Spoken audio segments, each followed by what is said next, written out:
ತುಲಾ ರಾಶಿ. ತಕಡಿ ಹಿಡಿದ್ರಪ್ಪ ನಮಗೆ. ತುಲಾ ಅಂದ್ರೆ ತಕಡಿ ಏನ್ ಮಾಡ್ಬಿಡ್ತಾರ ಪಾಪ. ಏನ್ ತಕಡಿ ಹಿಡಿದ್ರೆ ಏನ್ ಬರುತ್ತೆ?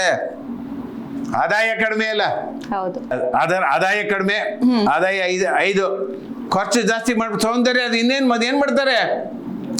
ಒಡವೆ ತಗೋಬೇಕು, ಮತ್ತೊಂದು ತಗೋಬೇಕು, ಅವ್ರ ಕಣ್ಣಿಗೆ ಕಾಣ್ಬಿಡುತ್ತೆ.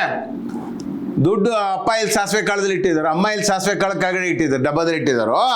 ತಂಗಿ ಬೇರೆ ಕೆಲ್ಸಕ್ಕೆ ಹೋಗ್ತಾ ಇದ್ದಾರೆ, ಅವ್ರು ಎಲ್ಲಿ ಇಟ್ಟಿದ್ದಾರೋ ಸ್ವಲ್ಪ ನೋಡಿ ದುಡ್ಡು ಇಸ್ಕೊಂಡ್ಬಿಡ್ತಾರೆ. ಅವ್ರು ಭಾಳ ಹುಷಾರೇ ಇರಿ. ಫಲ ಶುಕ್ರಾಧಿಪತಿ ಇರೋದ್ರಿಂದ ಜಾಸ್ತಿ ದುಡ್ಡು ಖರ್ಚು ಮಾಡಿಬಿಡ್ತಾರೆ.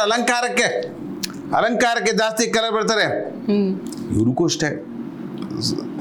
ಏನ್ ಮಾಡ್ತೀರಿ ಪಾಪ? ತಂಗಿ ಕೆಲ್ಸಕ್ಕೆ ಹೋಗ್ತಾರೆ, ಅಮ್ಮ ಕೆಲ್ಸಕ್ಕೆ ಹೋಗ್ತಾರೆ, ಅಪ್ಪ ಕೆಲ್ಸಕ್ಕೆ ಹೋಗ್ತಾರೆ.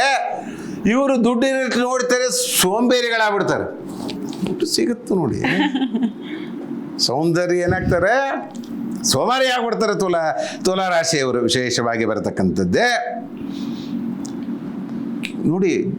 ಯಾರ್ದೋ ದುಡ್ಡು ಎಲ್ಲಮ್ಮ ಜಾತ್ರೆ ಅಂತಾರಲ್ಲ, ದುಡ್ಡು ಕಷ್ಟಪಟ್ಟಿದ್ದು ನಿಮ್ದು. ಇದು ಒಳ್ಳೆ ಸೀರೆ ತಗೊಂಡಿದ್ದೀರಿ ಸೌಂದರ್ಯರೇ, ಒಳ್ಳೆ ತಗೊಂಡಿದ್ದೀನಿ ಅಂತ. ದುಡ್ಡು ಯಾರ್ದೋ, ಸೌಂದರ್ಯಕ್ಕೆ ಗ್ರೇಟ್ ಬರತಕ್ಕಂಥ ಯೋಗ.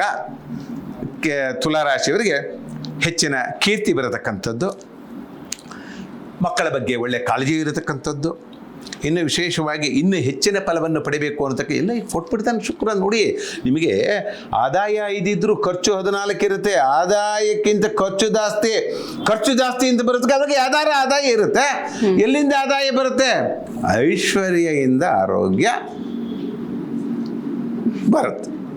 ಐಶ್ವರ್ಯದಿಂದ ಆರೋಗ್ಯ, ಅದಕ್ಕೆ ಶುಕ್ರ ಮಂತ್ರ ಮಹಾಲಕ್ಷ್ಮೀತ ವಿದ್ಮಹೇ ವಿಷ್ಣುಪತ್ತಕ್ಷದೀಮಿ ತನ್ನು ಲಕ್ಷ್ಮೀಪತಿ ಓದಿಯತ. ಶುಕ್ರವಾರ ಕಳಸ ಆರಾಧನೆ ಮಾಡ್ಕೊಳ್ಳೋದು, ವರಮಹಾಲಕ್ಷ್ಮಿ ಪೂಜೆ ಪುನಸ್ಕಾರಗಳನ್ನು ದೇವಿಯನ್ನು ಮಾಡ್ಕೊಳ್ಳೋದು, ತಾಯಿಯ ಆಶೀರ್ವಾದವನ್ನು ಮಾಡ್ಕೊಳ್ಳೋದು, ಚಾಮುಂಡಮ್ಮನ ಅನುಗ್ರಹವೋ, ಲಕ್ಷ್ಮೀ ದೇವರ ಅನುಗ್ರಹವೋ, ಬನಶಂಕರಿಯ ಅನುಗ್ರಹವೋ, ಕುಲದೇವತೆ, ಗ್ರಾಮ ದೇವತೆ, ಇಷ್ಟ ದೇವತೆಗಳ ಅನುಗ್ರಹ ಪಡೆದುಕೊಳ್ಳುವುದರಿಂದ ತುಲಾ ರಾಶಿಯವರಿಗೆ ಶುಭ ಫಲದ ಮೇಲೆ ಶುಭ, ಶುಭ ಫಲದ ಮೇಲೆ ಶುಭ, ಶುಭ ಫಲದ ಮೇಲೆ ಶುಭ ಪಡೆದುಕೊಂಡು ಸಾಯಂಕಾಲ ಹೊತ್ತಾಗಲಿ ಬೆಳಗ್ಗೆ ಹೊತ್ತಾಗಲಿ ಯಾರು ಅಮ್ಮನವರು ಲಲಿತ ಶಾಸ್ತ್ರನಾಮ ಕೇಳ್ತಾ ಇರಿ, ಲಲಿತ ಸಹಸ್ರನಾಮ ಅಷ್ಟೋತ್ತರಗಳು ಕೇಳ್ತಾ ಇರಿ, ಪೂಜೆ ಪುರಸ್ಕಾರಗಳು ಮಾಡ್ತಾ ಇರಿ. ಅಮ್ಮನವರ ಒಂದು ಆಶೀರ್ವಾದ ಕಿವಿಗೆ ಬಿತ್ತು ಅಂತ ಪಕ್ಷದಲ್ಲಿ, ಲಲಿತ ಸಹಸ್ರನಾಮದ ಶ್ಲೋಕಗಳು ನಿಮಗೆ ಕಿವಿ ಬಂದ ಅಂತ ಪಕ್ಷದಲ್ಲಿ ಲಾಭವೇ ಲಾಭ. ಆದಾಯ ಕಡಿಮೆ, ಖರ್ಚು ಮಾತ್ರ ಜಾಸ್ತಿ. ಎಲ್ಲಿಂದ ಬರುತ್ತೆ? ಐಶ್ವರ್ಯದಿಂದ ಬರುತ್ತೆ, ತಂದೆ ತಾಯಿಗಳಿಂದ ಬರುತ್ತೆ, ಗುರು ಹಿರಿಯಿಂದ ಬರುತ್ತೆ. ನೋಡಿ, ಅನುಭವಿಸಿ.